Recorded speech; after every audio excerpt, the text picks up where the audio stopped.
আশা করি আপনারা সবাই খুব ভালো আছেন আর অনেক অনেক রান্না করে সবাইকে খুব আনন্দ দিচ্ছেন।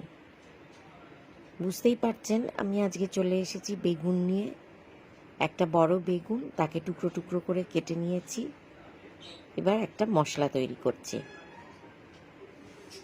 গরম তাওয়ায় কারি পাতা বেশ এক মুঠো ভেজে নিচ্ছি, আর সাথে দিয়েছি 4-5টা শুকনো লঙ্কা, সেটাও শুকনো ভেজে নেব। তার সাথে দিয়ে দিলাম বড় 1 চামচ কালো সর্ষের দানা।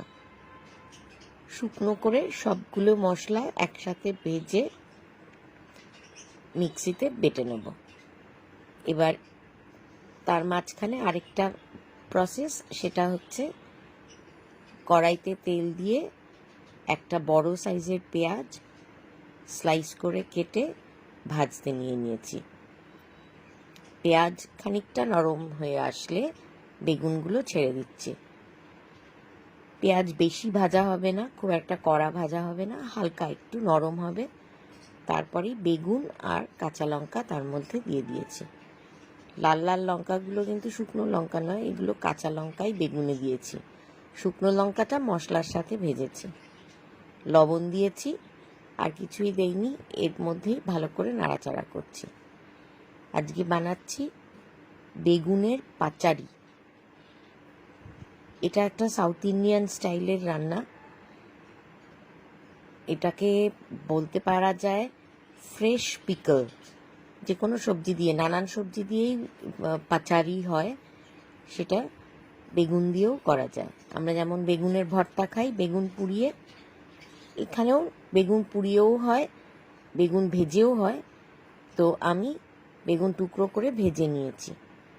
পেঁয়াজটাও আপনি যেভাবে দিতে চান সেভাবেই দিতে পারেন। কেউ কাঁচা কাঁচা পেঁয়াজটাকে বেগুনের সাথে পিষে নেয়, আবার কেউ পেঁয়াজটা ভেজে নেয়। আমি পেঁয়াজ ভেজে নিয়েছি। যাই হোক, কড়াইতে নাড়তে নাড়তে দিয়ে দিয়েছিলাম তেঁতুলের কাঠ বেশ অনেকটা, আর তারপরে দিয়ে দিলাম গুঁড়ো গুড়, মানে জ্যাগারি পাউডার। হয়ে গেল বেগুনের পাচারি। খেতে গরম ভাতে অসাধারণ লাগে, আর কোনো পদ লাগবে না, এই দিয়েই খাওয়া হয়ে যায়।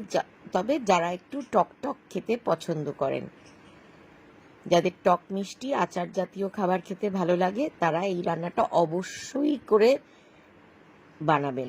এই রেসিপি পছন্দ হলে লাইক, শেয়ার, কমেন্ট করতে ভুলবেন না। অনেক ধন্যবাদ।